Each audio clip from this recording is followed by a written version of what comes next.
What is up, everybody? So I was looking at Anime's news network and I found this news that got me so excited.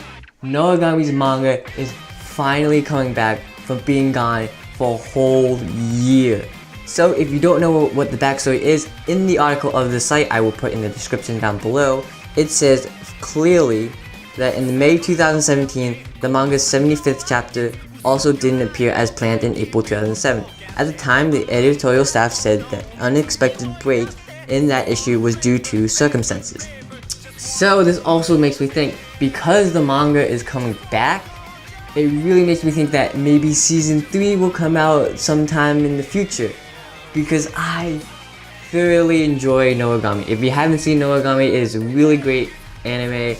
I love it to death. It's one of the few that I've watched when I was starting watching anime, and it has awesome fighting scenes, really cool characters, good comedy, and R.T.O is probably the only god I will pray to ever in the world.